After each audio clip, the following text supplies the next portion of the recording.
ஸ்ரீ கிருஷ்ண பகவான் அருளிய பகவத்கீதையில் இம்முறை நாம் 4வது அத்தியாயத்தினுடைய சாராம்சத்தை பார்க்க போகின்றோம். 4வது அத்தியாயத்தின் தலைப்பு ஞான கர்ம சந்நியாச யோகம். சந்நியாசம் என்றால் விட்டு விடுதல், கர்ம சந்நியாசம் என்றால் கடமைகளை பொறுப்புகளை விட்டு விடுதல், ஞான கர்மம் என்றால் ஞானத்தினால் விட்டு விடுதல், அறிவினால் விட்டு விடுதல். அப்படி என்றால் உடலளவில் நாம் விட்டு விடுவதில்லை, அறிவின் அளவில் விட்டு விடுதல். இவ்விதம் அறிவினால் நம்முடைய அனைத்து பொறுப்புகளையும் சுமைகளையும் விட்டு விடுதல். இந்த தலைப்பை இந்த அத்தியாயம் கொண்டுள்ளது. இந்த அத்தியாயத்திற்குள் செல்வதற்கு முன் நாம் ஏற்கனவே முதல் 3 அத்தியாயங்களில் என்ன கருத்தை பார்த்தோம் என்று மிக சுருக்கமாக ஞாபகப்படுத்திக் கொள்வோம். முதல் அத்தியாயத்தில் அர்ஜுனனுடைய மனநிலை விளக்கப்பட்டது. அர்ஜுனனுடைய மனதில் சோகம், மோகம் போன்ற உணர்வுகளெல்லாம் வெளிப்பட்டதை பார்த்தோம். 2வது அத்தியாயத்தின் துவக்கத்தில் அர்ஜுனன் ஒரு மாணவனாக சிஷ்யனாக மாறினான். அதுவரை கிருஷ்ண பகவானை ஒரு நண்பனாக உறவினராக பார்த்த அர்ஜுனன் குருவாக பார்க்கின்ற மனநிலையை பெற்றான். எப்பொழுது? தான் சிஷ்யன் என்ற மனநிலையை அடையும் பொழுது. பிறகு பகவான் முதலில் அழியாத ஒரு தத்துவத்தை பற்றிய உபதேசத்தை செய்தார். இந்த உலகத்தில் நாம் பார்த்து கொண்டிருக்கின்ற பொருள்கள் அனைத்தும் அழிவுக்கு உட்பட்டது. அழியாத மாறாத பொருளை நாம் அனுபவித்ததே இல்லை, பார்த்ததே இல்லை. ஆனாலும் பார்க்கப்படாத, அனுபவிக்கப்படாத அப்படி ஒரு பொருள் இருக்கின்றது என்று பகவான் அதற்கு ஆத்மா என்ற ஒரு சொல் கொடுத்து, அந்த ஆத்மாதான் ஒரு ஜீவன், நாம் அனைவரும் ஆத்மஸ்வரூபம் என்று ஞான யோக விளக்கம் செய்தார். எது மாறாத அழியாத நிலையான பொருள் என்ற அறிவை புகட்டினார். பிறகு 2வது அத்தியாயத்தில் இந்த அறிவை நாம் பெற்று புரிந்து கொண்டு அதன் பலனை அடைய வேண்டுமென்றால் மனம் போதிய பக்குவம் அடைந்திருக்க வேண்டும் என்று கர்மயோகத்தை பற்றி பகவான் புகட்டினார். கர்மயோகத்தை பற்றிய சில கருத்துக்களை கூறி, பிறகு அர்ஜுனன் ஒரு கேள்வியை கேட்டான். கர்மயோகப்படி ஒருவன் தன்னை பக்குவப்படுத்தி இந்த ஞானத்தில் நிலை பெற்றவனுடைய லட்சணம் என்ன, அவனுடைய இலக்கணம் என்ன? அதற்கு பகவான் பதில் கூறி 2வது அத்தியாயத்தை முடித்தார். இவ்விதம் 2வது அத்தியாயத்தில் ஞான யோகமும், அதாவது ஆத்ம தத்துவ ஞானமும், பிறகு கர்மயோக சாரமும் கூறப்பட்டது. 3வது அத்தியாயத்தில் கர்மயோகமானது மிக அழகாக விளக்கப்பட்டது. அதைத்தான் நாம் சென்ற முறை பார்த்து முடித்தோம்.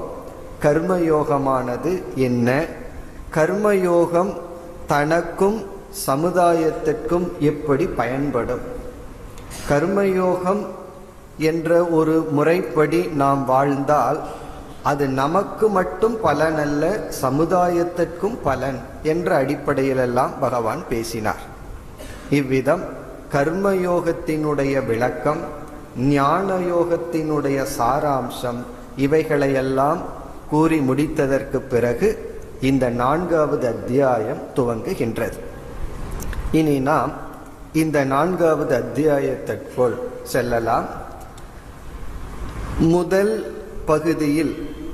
அர்ஜுனனுடைய கேள்வி இல்லை.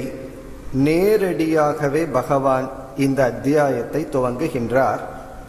முதல் 3 ஸ்லோகங்களில் இதுவரை பகவான் என்ன உபதேசம் செய்தாரோ அந்த உபதேசத்தினுடைய மகிமையுடன் இந்த அத்தியாயத்தை பகவான் துவங்குகின்றார்.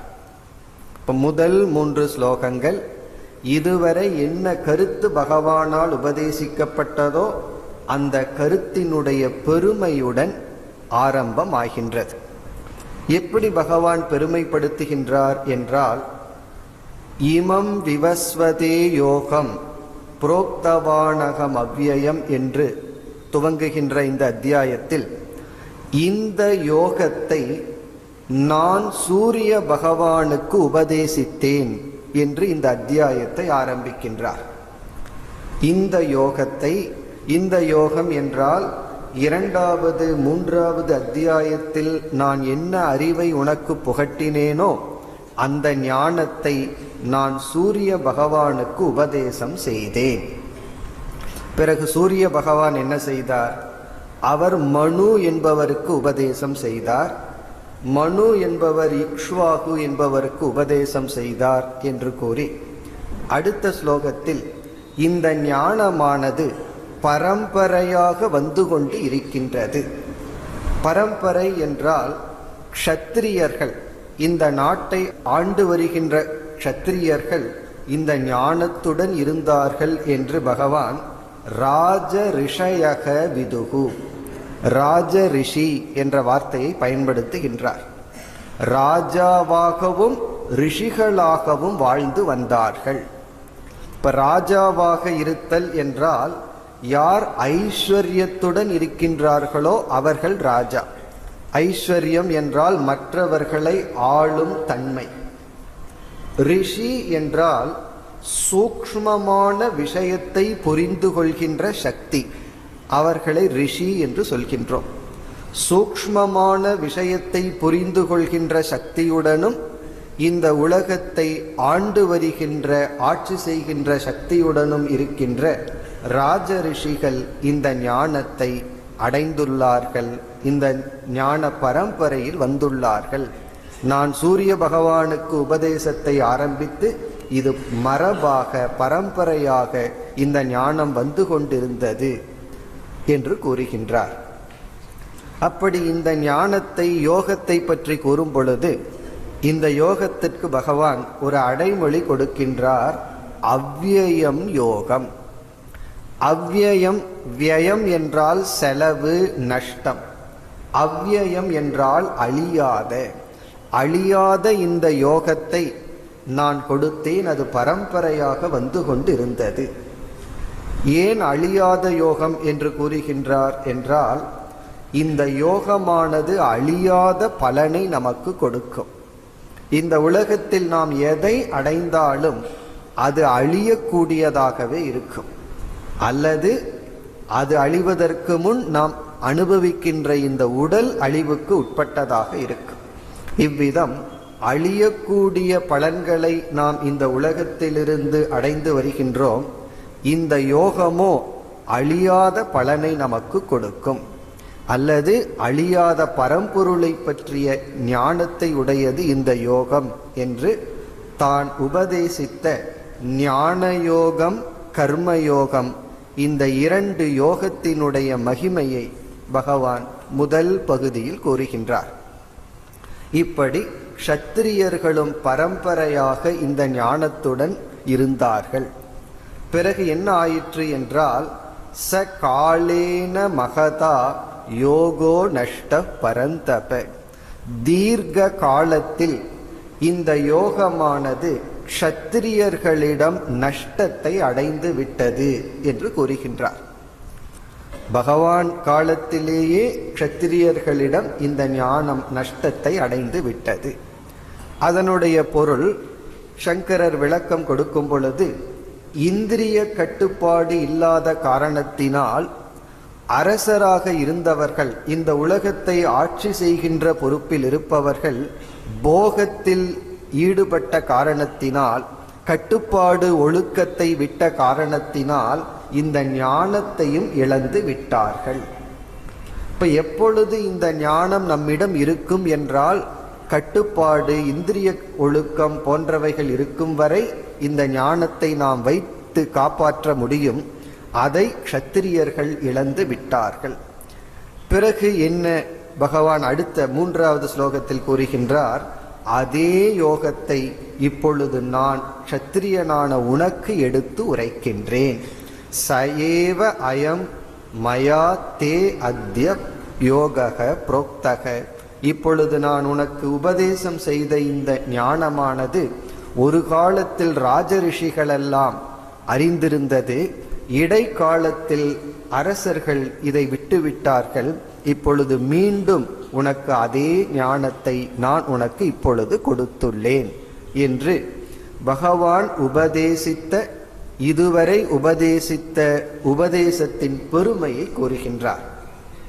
பிறகு அர்ஜுனன் நினைக்கலாம், எனக்கு ஏன் கொடுக்க வேண்டும்?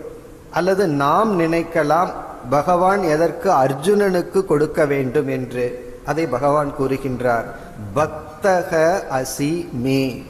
நீ என்னுடைய பக்தனாக இருந்த காரணத்தினால், உனக்குள் சிஷ்யத்துவம், மாணவனாக இருக்கும் தன்மை வந்த காரணத்தினால் நான் உனக்கு இப்பொழுது இதை கொடுத்தேன்.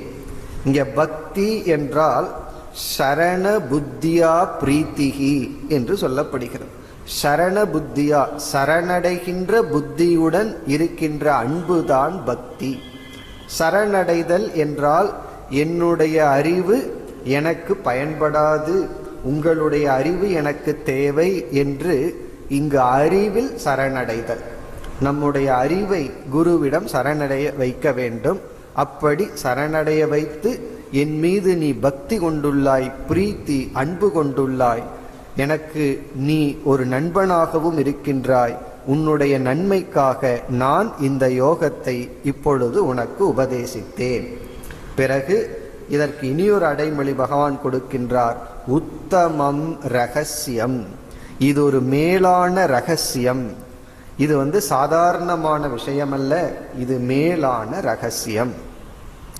ஏன் ரகசியம் என்று சொல்கிறார் என்றால், நாம் பலவிதமான அனர்த்தங்கள், சங்கடங்கள், துயரங்கள் பட்டு கொண்டிருக்கின்றோம்.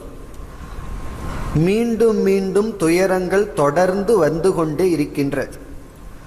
காரணம் என்னவென்றால், அதற்கு உண்மையான காரணத்தை நாடி அதை நீக்குவதற்கு பதிலாக நாம் என்ன செய்து கொண்டிருக்கின்றோம்? உண்மையான காரணத்தை விட்டுவிட்டு பொய்யான காரணத்தை காரணமாக நினைத்து கொண்டு அதற்கு நாம் விடை தேடிக் கொண்டிருக்கின்றோம். ரகசியம் என்றால் உண்மையான காரணத்தை கண்டுபிடித்தல்.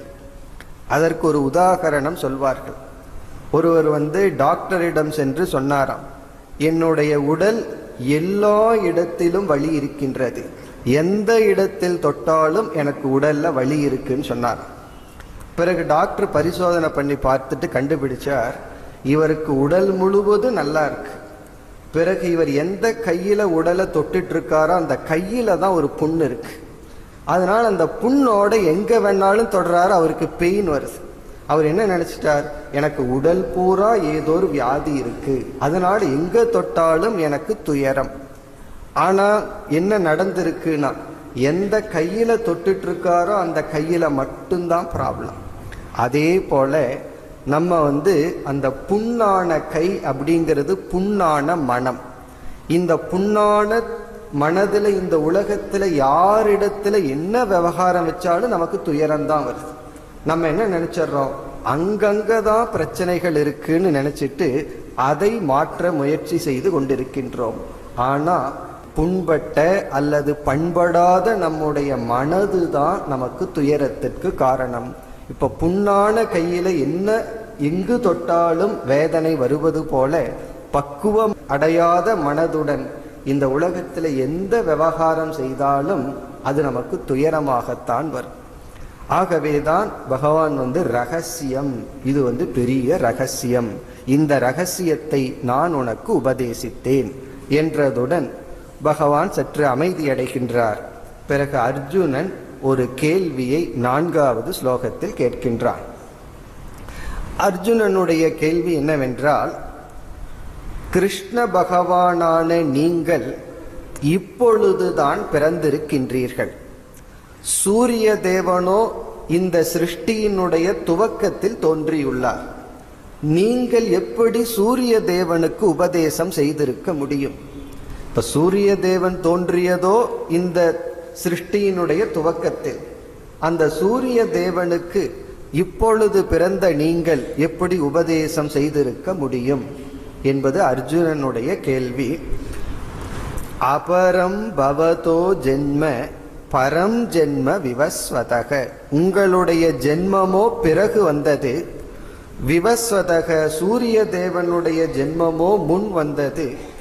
நீங்கள் எப்படி அந்த சூரிய தேவனுக்கு உபதேசித்திருப்பீர்கள் என்பது எனக்கு புரியவில்லை. ஆகவே அதை சற்று விளக்குங்கள் என்பது அர்ஜுனனுடைய கேள்வி. கதமேதத் விஜானீயாம் த்வமாதௌ புரோக்தவாநிதி, நீங்களே சூரிய தேவனுக்கு உபதேசித்தீர்கள், எனக்கு எந்த அறிவை புகட்டினீர்களோ அந்த ஞானத்தை சூரிய தேவனுக்கு நீங்களே உபதேசித்தீர்கள் என்று எப்படி நான் புரிந்து கொள்வது? இது அர்ஜுனனுடைய கேள்வி. இந்த கேள்வி வருவதற்கு காரணம், கிருஷ்ண பகவான் ஓர் அவதார புருஷன் என்று அர்ஜுனனுக்கு தெரியவில்லை. அதுவரை ஒரு மகாத்மா, நல்ல நண்பன் என்றுதான் நினைத்து கொண்டு வந்தான். ஆகவே பகவான் 5வது ஸ்லோகத்தில் ஆரம்பித்து 8வது ஸ்லோகம் வரை அவதாரத்தினுடைய தத்துவத்தை விளக்குகின்றார். அவதாரம் என்றால் என்ன என்ற தத்துவம்தான் 8வது ஸ்லோகம் வரை இந்த அத்தியாயத்தினுடைய கருத்து. அதற்கு பிறகு மோக்ஷம் என்றால் என்ன, மோக்ஷத்திற்கான சாதனைகள், ஆத்மஸ்வரூபம் போன்ற நல்ல கருத்துக்கள் எல்லாம், ஆழ்ந்த கருத்துக்கள் எல்லாம் இந்த அத்தியாயத்தில் வர இருக்கின்றது. ஆரம்பத்திலும் அவதாரத்தை பற்றிய சில முக்கிய கருத்துக்களை எல்லாம் இப்பொழுது நாம் பார்க்க போகின்றோம். இப்ப அர்ஜுனன் இவ்விதம் கேட்பதற்கு காரணம், கிருஷ்ண பகவான் ஒரு அவதார புருஷன் என்று தெரியவில்லை. இனி பகவானுடைய பதிலை பார்த்துவிட்டு நாம் அவதாரத்தினுடைய தத்துவ விளக்கத்திற்கு செல்லலாம். பகவான் என்ன பதில் சொல்கின்றார்? பகூனி மே வெதீதானி ஜென்மானி தவச்ச அர்ஜுன. ஹே அர்ஜுனா, உனக்கும் எனக்கும் பல ஜென்மங்கள் கடந்து விட்டது. பகூனி ஜென்மானி வெதீதானி, வெதீதானினா கடந்து விட்டது, எனக்கும் உனக்கும். பிறகு பகவான் சொல்கின்றார், தானி அகம் வேத, அந்த அனைத்து ஜென்மங்களையும் நான் அறிவேன். நத்துவம் வேத, ஹே அர்ஜுனா நீ அறிய மாட்டாய். இப்ப நமக்கு பல ஜென்மங்கள் கடந்துள்ளது, அவைகள் அனைத்தையும் நான் அறிவேன், நீ அறிய மாட்டாய் என்று பதில் கூறி பிறகு அவதாரத்தினுடைய தத்துவத்தை பகவான் குறிப்பிடுகின்றார். இப்பொழுது நாம் அவதாரத்தினுடைய தத்துவ விளக்கத்திற்கு செல்வோம். இப்ப அவதாரம் என்கின்ற ஒரு தத்துவத்தை நாம் 2 கோணங்களில் பார்க்கலாம். முதலில் தர்மம் என்ற கோணத்தில் நாம் பார்க்க போகின்றோம். 2வது கர்மம் என்ற கோணத்தில் பார்க்க போகின்றோம். தர்ம திருஷ்டி, கர்ம திருஷ்டி. திருஷ்டினா விஷன், ஆங்கிள், கோணம்.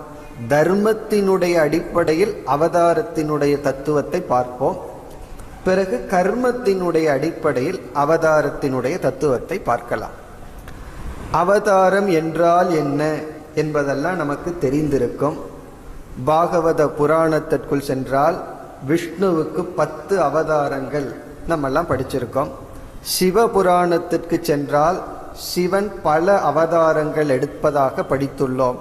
அப்படி 18 புராணங்கள் நம்முடைய சாஸ்திரத்தில் இருக்கு. புராணம் என்றால் புரா அபி நவம், அது எப்பொழுதாவது நடந்திருந்தாலும் அதில் சொல்லப்பட்டுள்ள தத்துவங்கள் நவம் என்றால் இன்றும் பொருந்தும்.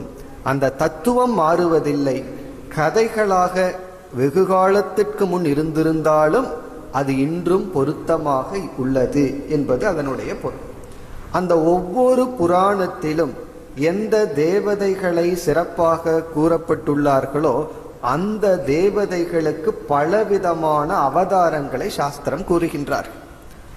இப்ப சிவபுராணத்திற்குள் சென்றால் சனகாதி முனிவர்களுக்கு ஞானத்தை உபதேசிக்க சிவன் தட்சிணாமூர்த்தி அவதாரம் எடுத்தார் என்றும், திருவிளையாடல் புராணத்துல பகவான் எத்தனையோ அவதாரங்கள் எடுத்ததாகலாம் சாஸ்திரத்துல நாம் பார்க்கின்றோம். இப்ப இந்த அவதாரத்தினுடைய தத்துவத்தை நாம் இப்பொழுது 2 கோணத்தில் பார்க்க போகின்றோம். இப்ப முதலில் தர்மத்தின் அடிப்படையில் பார்ப்போம். இந்த உலகமானது படைக்கப்பட்டுள்ளது.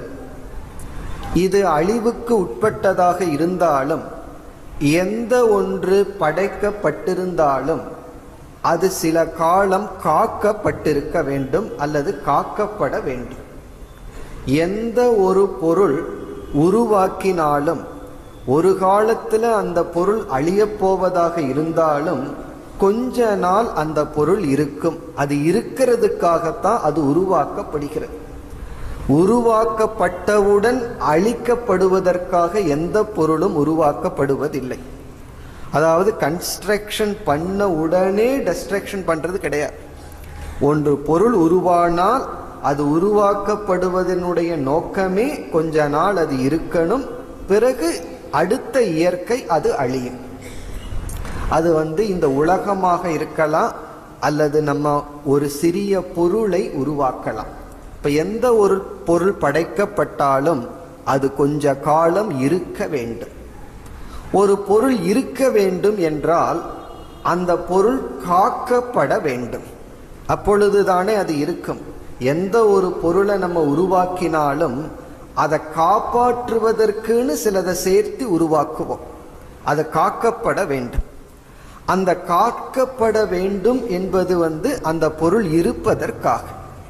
இப்போ ஒரு பொருள் இருக்கு. நம்ம உதாரணத்துக்கு நம்ம உடலையே எடுத்துக்கொள்வோம்.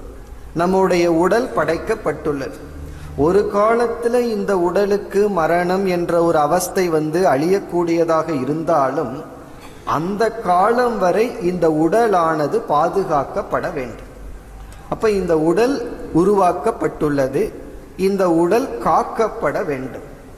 அப்படி இந்த உடலுக்கு விரோதமாக ஏதாவது ஒன்று வந்தால் இந்த உடலானது அவைகளை தடுத்து அது தன்னை காத்து கொள்ள வேண்டும்.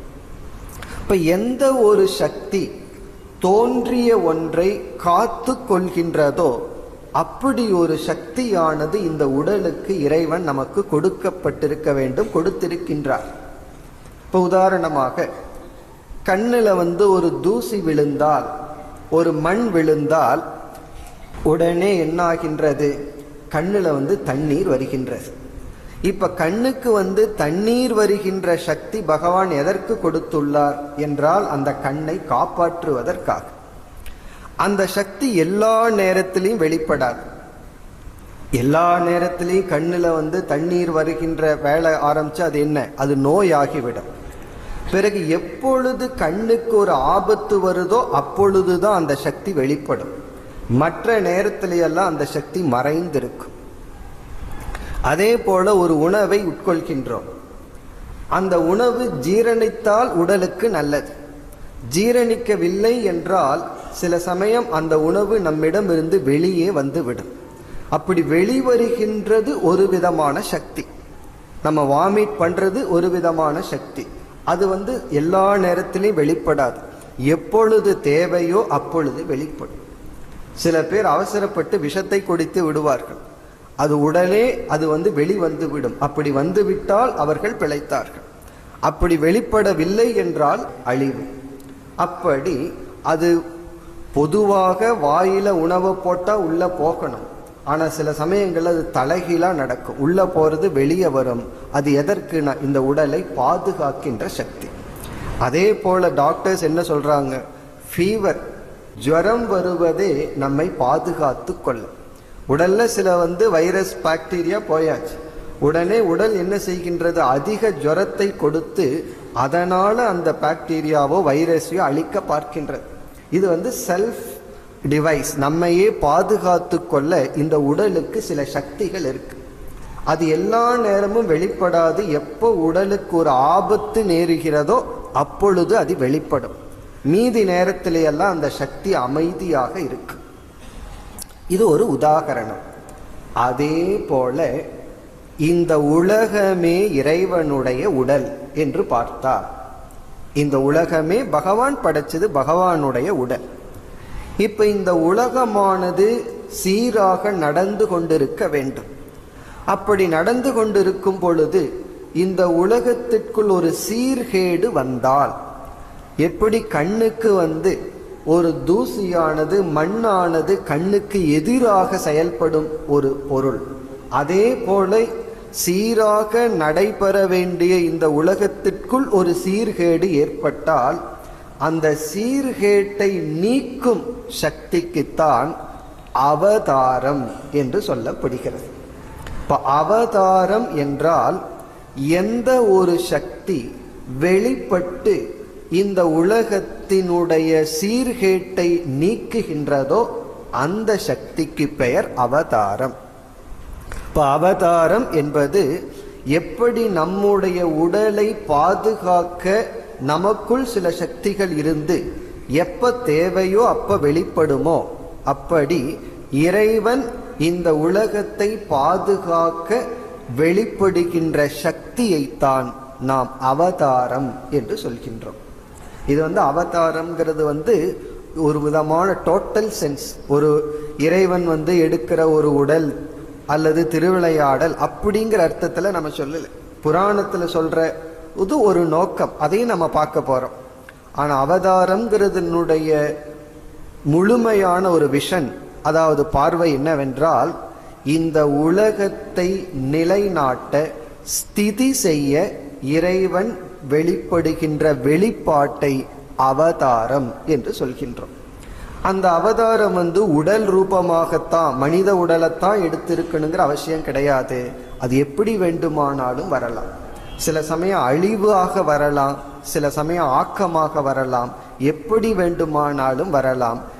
இந்த இயற்கையில் இந்த தர்மத்தை நிலைநாட்ட இறைவனால் எடுத்துக்கொள்ளப்படுகின்ற ஒரு சக்திக்கு தான் அவதாரம் என்று சொல்கின்றோம்.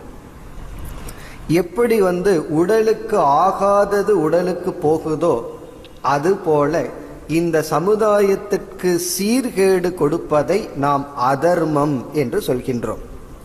அப்ப இந்த உலகம் சீராக நடைபெற வேண்டுமென்றால் அதற்கு காரணம் தர்மம். தர்மம்ங்கிற சொல்லுக்கே தரதி இது தர்மக. எது சீராக வைத்திருக்குமோ அதுதான் தர்மம். எது சீர்கேட்டை கொடுக்குமோ அது அதர்மம். ஆகவே தர்மப்படி இருந்தால்தான், அதைத்தான் பகவான் கர்மயோகத்தில் மிக அழகாக விளக்கியுள்ளார். கர்மயோகம் ஜெகத் ஸ்திதி ஹேது. இந்த ஜெகத்தானது சீராக நடைபெற வேண்டுமென்றால் அதற்கு காரணம் கர்மயோகம். கர்மயோகத்துல முக்கிய அங்கம் ஒருவன் ஒன்றை பெற்றால் அதற்கு நிகராக அவன் கொடுக்க வேண்டும். ஒன்றை நம்ம அனுபவிக்கும் பொழுது, பெறும் பொழுது அதற்கு நிகரா ஒன்றை நம்ம கொடுக்கணும். அப்படி இல்லாமல் ஒருவன் பெற்றுக்கொண்டே இருக்கும் பொழுது அது அதர்மமாகி விடுகின்றது, அங்கு சீர்கேடு விடுகின்றது.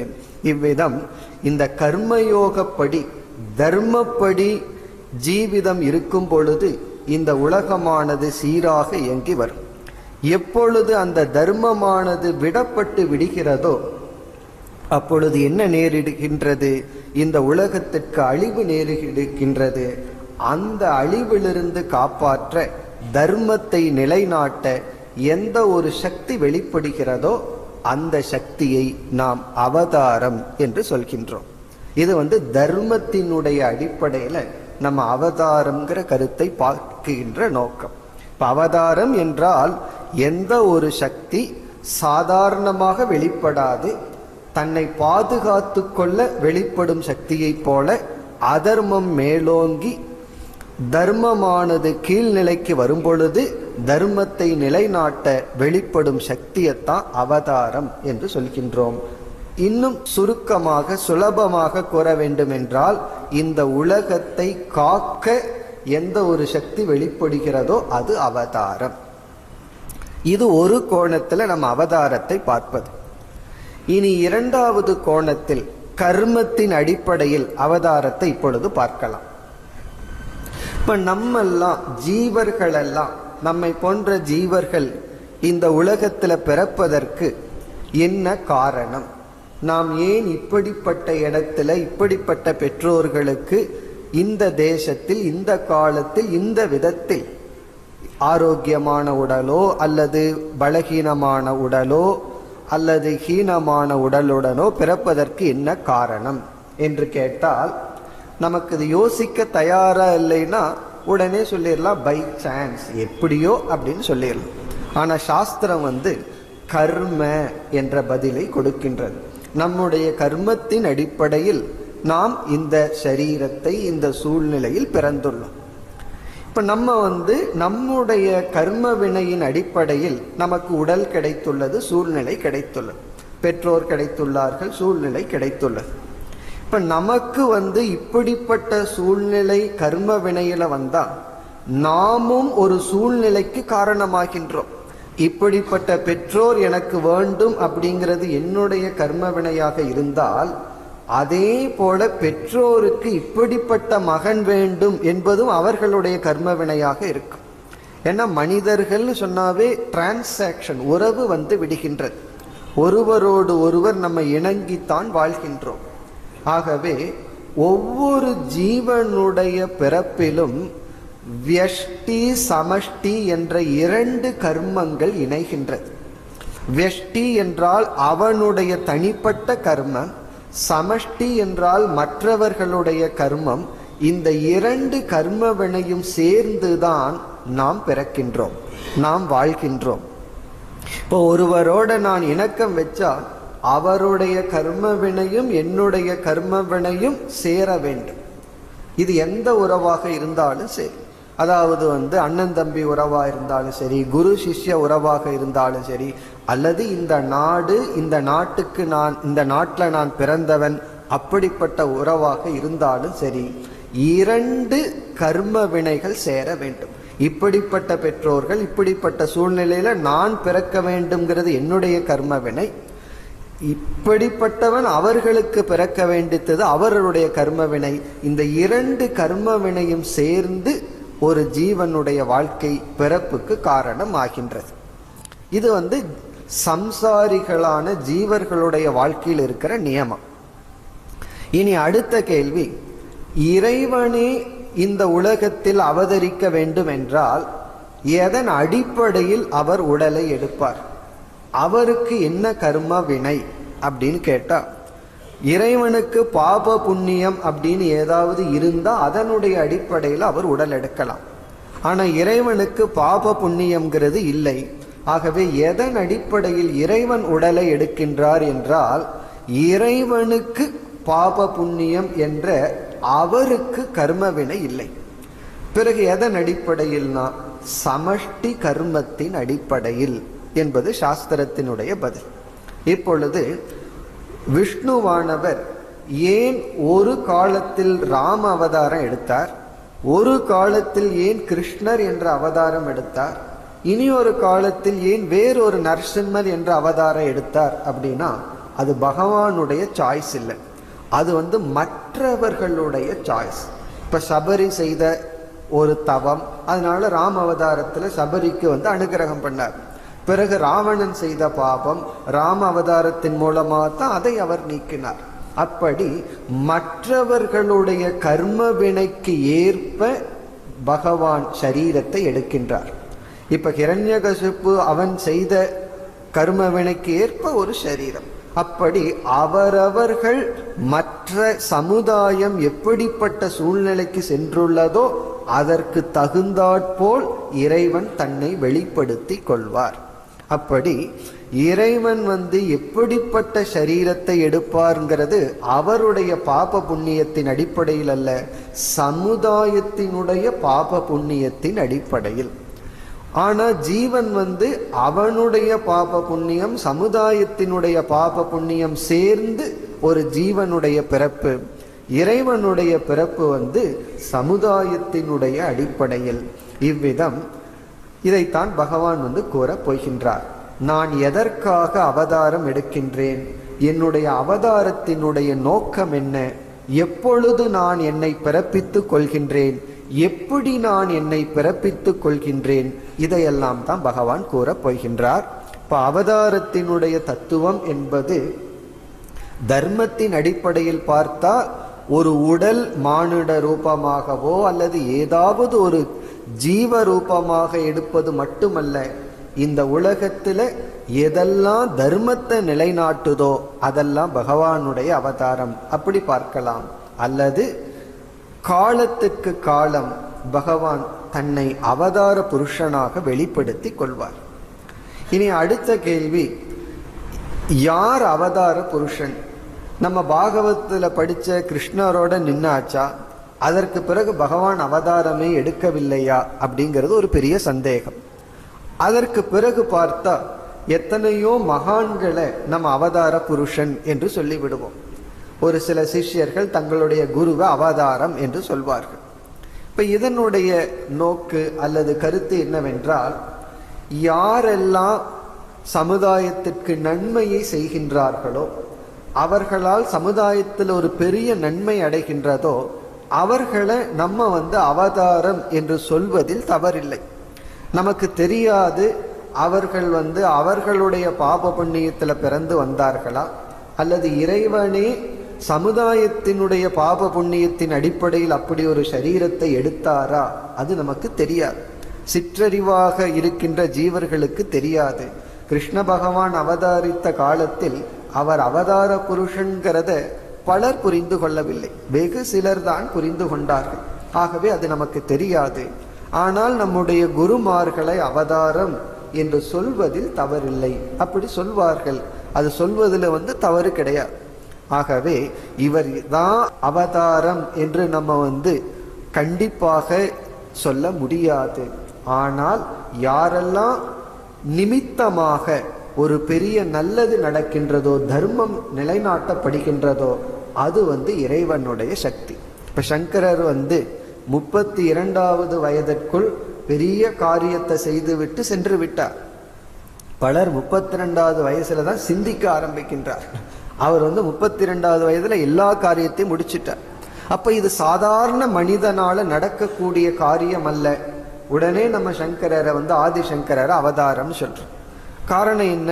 சாதாரண மனிதனால் செய்ய முடியாது. ஆகவே அந்த சங்கரர் அவர் கர்ம வினையில பிறந்து வந்திருக்கலாம், அல்லது சிவனே சங்கரரா வந்திருக்கலாம், நமக்கு தெரியாது. அப்படி இருந்தாலும் சங்கரருடைய சிறு காலத்தில் செய்யப்பட்ட செயல் இறைவனுடைய எக்ஸ்ட்ரா கிஃப்ட் இல்லாம நடந்திருக்காது. ஆகவே நம்ம அவதாரம் சொல்வதில் தவறில்லை. அப்படி அவரவர்களுடைய குருமார்களை அவதாரம் என்று அழைப்பதிலேயோ நினைப்பதிலேயோ தவறில்லை. ஆனால் இங்கு பகவான் அவதாரத்தை பற்றி கூறும் பொழுது, நான் உண்மையில் எப்படிப்பட்டவன், நான் எப்படி என்னை அவதரித்து கொள்கின்றேன், நான் எப்படி தர்மத்தை நிலைநாட்டுகின்றேன், எதற்காக, எப்பொழுது, எப்படி அவதரிக்கின்றேன், இந்த கருத்தை எல்லாம் பகவான் 8வது ஸ்லோகம் வரை குறிப்பிடுகின்றார். 6வது ஸ்லோகத்தில் சென்றால் தன்னுடைய உண்மையான தன்மையை பகவான் வர்ணிக்கின்றார். அஜோபிசன் அவ்யயாத்மா, அஜக அபி அப்படின்னு சொல்றார். அஜக என்றால் உண்மையிலேயே நான் பெறப்பட்டவன், பிறப்பு என்பதெல்லாம் எனக்கு கிடையாது இருந்த போதிலும். அஜக அபிசன், அவ்யயாத்மான அழியாதவனாக நான் இருந்த போதிலும் எனக்கு ஜென்மம் என்பது உண்மையில் கிடையாதுதான். இப்ப இத கருத்தை புரிந்து கொள்ள வேண்டும்னா ஜென்மம்ங்கிற சொல்லினுடைய அர்த்தம் நமக்கு புரிய வேண்டும். பிறப்பு என்றால் என்ன, ஜென்மம் என்றால் என்ன என்றால், ஒரு மனமானது, அத சாஸ்திரத்துல சூக்ஷ்ம சரீரம்னு சொல்றோம். அந்த சூக்ஷ்ம சரீரமானது ஸ்தூல உடலை எடுப்பதற்கு ஜென்மம் என்று சொல்கின்றோம். என்ன, பிறப்புங்கிறது நம்முடைய மனதிற்கல்ல, நம்முடைய இந்த ஸ்தூல உடலுக்கு. நம்ம பர்த்டே கொண்டாடுறோமே, அது நம்ம மைண்டுக்கல்ல, நம்ம பிசிக்கல் பாடிக்கு, இந்த உடலினுடைய பிறப்பு. ஆகவே அச்சேதனஸ்ய சேதனஸ்ய அச்சேதன சம்பந்தக ஜென்ம என்று சொல்வார். சேதனம்னா கான்சியஸ் பிரின்சிபிள், உணர்வுடைய ஒன்று. அச்சேதனம்னா ஜடமான உடல், சம்பந்தம்னா சேர்க்கை. உணர்வுடைய ஒரு தத்துவம், உணர்வற்ற இந்த உடலோடு ஏற்படும் சேர்க்கை தான் ஜென்ம. இப்ப ஜடமான இந்த உடலுடன் உணர்வுடைய நம்முடைய மனம் சேருவதுதான் ஜென்ம. இப்படியெல்லாம் எனக்கு கிடையாது. காரணம், நான் என்றுமே அறிவு சொரூபமான பிறவாத தத்துவமாக இருப்பவன் நான். பிறகு மீண்டும் பகவான் தன்னை குறிப்பிடுகின்றார்.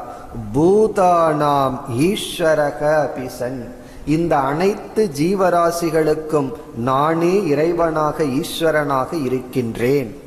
இருந்த போதிலும் பகவான் கூறுகின்றார், ஸ்வாம் பிரகிருதிம் அதிஷ்டாய, என்னுடைய மாயையை எனக்கு கீழ் வைத்து கொண்டு என்ன செய்கின்றேன்? சம்பவாமி ஆத்ம மாயையா, என்னுடைய மாயையினால் நான் என்னை பிறப்பித்து கொள்கின்றேன். இப்ப இந்த இடத்துல பகவான் கர்மத்தின் அடிப்படையில் பதில் சொல்றார். நான் என்னுடைய பாப புண்ணியத்தினால் என்னை நான் பிறக்கவில்லை, என்னுடைய மாயையினால் என்னை நான் பிறப்பித்து கொள்கின்றேன். அப்படின்னு என்ன அர்த்தம்? எனக்கு பாப புண்ணியமோ பிறப்போ இல்லை. அப்படி என்றால் எதன் அடிப்படையில், எப்படிப்பட்ட அடிப்படையில் உங்களை பிறப்பித்துக் கொள்வீர்கள்னா சமஷ்டி கர்ம. இந்த சமுதாயத்துக்கு எப்படி என்னை நான் பிறப்பித்து கொண்டால் தர்மத்தை நிலைநாட்ட முடியுமோ அப்படி என்னை நான் பிறப்பித்து கொள்கின்றேன் என்று தன்னுடைய உண்மையான தன்மை பிறவாத, அழியாத, மாறாத தன்மையாக இருந்தாலும் பிறகு நான் சமுதாயத்தினுடைய நலனுக்காக, தர்மத்தை நிலைநாட்டுவதற்காக என்னுடைய மாயையை என் வசத்தில் வைத்து நான் என்னை பிறப்பித்து கொள்கின்றேன். இந்த மாயை என்பது இறைவனிடத்தில் இருந்ததுன்னா அது பகவானுக்கு அலங்காரம். அதே மாயை ஜீவனிடம் வரும்பொழுது அந்த மாயையானது அந்த ஜீவனை பந்தப்படுத்துகின்றது. இந்த மாயையை காவலாளியை போல அல்லது ஒரு போலீஸை போல சொல்லலாம். அது ஒரு பெரிய மினிஸ்டர் பக்கத்தில் இருந்ததுன்னு சொன்னால் அவருக்கு அது பெருமை. ஒரு மினிஸ்டருக்கு 15-20 போலீஸ் இருந்தால் பாதுகாப்பை கொடுத்தா அது அவருக்கு பெருமை. அதே போலீஸ் திருடன் பக்கத்தில் இருந்தால் என்ன ஆகுதுன்னா அவர் அவனை பந்தப்படுத்துகின்றார். இப்போ எந்த ஒரு காவலாளி அரசன் பக்கத்தில் இருக்கும் பொழுது அரசனை பாதுகாக்கின்றான். அதே காவலாளி திருடன் பக்கத்தில் இருக்கும்போது திருடனை பந்தப்படுத்துகின்றான். அதுபோலதான் மாயை.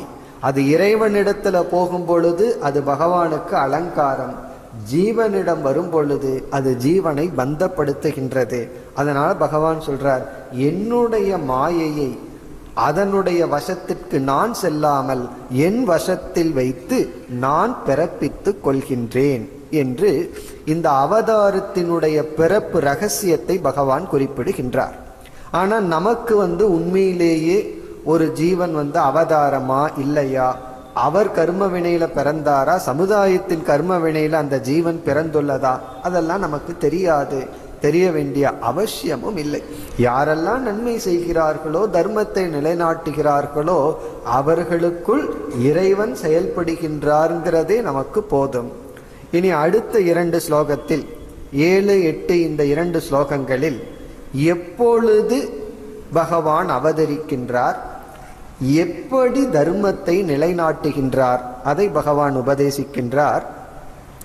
யதா யதாகி தர்மஸ்ய கிளானிர் பவதி பாரத அப்யுத்தான மதர்மஸ்ய என்று யதா யதா எப்பொழுதெல்லாம் என்ன ஏற்படுகின்றது, தர்மஸ்ய கிளானிகி தர்மத்திற்கு குறை ஏற்படுகின்றதோ.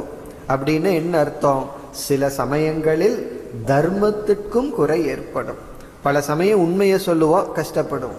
அதனால சில பேர் முடிவு செய்து விடுவார்கள் உண்மையே சொல்லக்கூடாதுன்னு சொல்லி.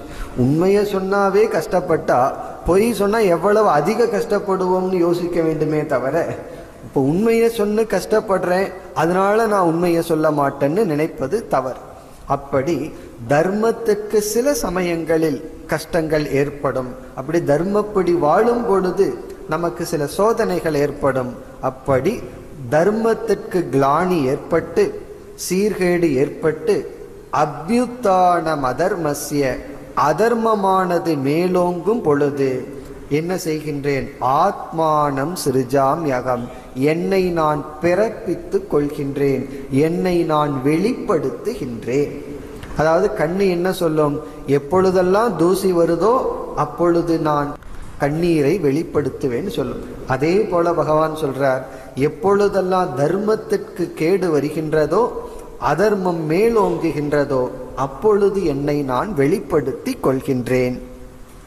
இனி அடுத்தது பகவான் எப்படி தர்மத்தை காப்பாற்றுகின்றார், எப்படி அதர்மத்தை அளிக்கின்றார் அதை கூறுகின்றார் 8வது ஸ்லோகத்தில். பரித்ராணாய சாதுனாம் விநாசாய ச துஷ்கிருதாம் தர்ம சம்ஸ்தாபனார்த்தாய சம்பவாமி யுகே யுகே. சம்பவாமி என்றால் நான் என்னை தோற்றி வைத்துக் கொள்கின்றேன். யுகே யுகே என்ற ஒரு சொல் இருக்கின்றது.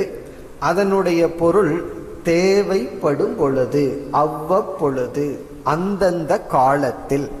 இங்க யுகம்னா ஒவ்வொரு யுகத்துல தான் நான் என்னை தோற்று வைத்துக் கொள்வேன்னு பொருள் அல்ல.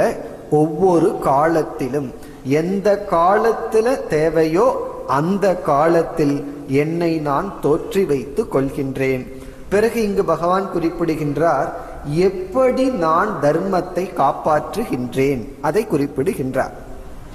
இப்ப தர்மத்தை காப்பாற்றணும்னா தர்மம் அப்படின்னு ஒரு பொருளா இருந்தா அதை எப்படியாவது பெட்டியில வச்சு காப்பாத்திடலாம். நகையை எப்படி காப்பாத்துறோம்?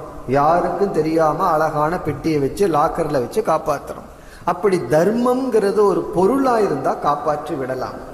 ஆனால் தர்மம்ங்கிறது ஒரு பொருள் அல்ல. அதை எப்படி காப்பாற்ற வேண்டும் என்றால், யார் தர்மத்தை பின்பற்றுகிறார்களோ அவர்களை காப்பாற்றுவதன் மூலம் தர்மம் காப்பாற்றப்படுகிறது. இப்ப தர்மியை காப்பாற்றினால் தர்மம் காப்பாற்றப்படுகிறது. அதாவது ஒருவரிடம் ஒரு ஞானம் இருக்கு, இசை ஞானம் இருக்கு. இப்ப இசையை காப்பாற்றணும்னா என்ன பண்ணணும்? அந்த அறிவை உடையவர்களுக்கு. ஒரு கலையை காப்பாற்றணும்னா அந்த கலையுடன் யார் கூடி உள்ளார்களோ அந்த கலைஞனை காப்பாற்ற வேண்டும். இப்ப அந்த எந்த ஒரு அறிவு யாரிடம் இருக்கோ அந்த அறிவை காப்பாற்றணும்னா அறிவை உடையவனை காப்பாற்றணும். அதே போல தர்மத்தை காப்பாற்றணும்னா யார் தர்மத்தை பின்பற்றுகின்றார்களோ அவர்களை காப்பாற்ற வேண்டும். அதே போலதான் அதர்மத்தை அழிக்கணும்னா என்ன, அதையும் பகவான் கூறுகின்றார். துஷ்கிருதானாம் விநாசாய, யார் அதர்மத்தை பின்பற்றுகின்றார்களோ அவர்களை அழிப்பதன் மூலம் அதர்மத்தை நாம் அழிக்க முடியும். இப்ப பகவான் ஏன் துரியோதனனை அழிச்சார்னா, துரியோதனனை அழிப்பதன் மூலம் அதர்மத்தை அழிக்க முடிகின்றது. ஏன்னா அதர்மம் துரியோதனன்னு தனித்தனியா கிடையாது. அப்படி அதர்மத்தை பின்பற்றுபவனை நீக்குவதன் மூலம் அதர்மத்தை நீக்குகின்றோம். தர்மத்தை பின்பற்றுபவர்களை காப்பாற்றுவதன் மூலம் தர்மத்தை காப்பாற்றுகின்றோம்.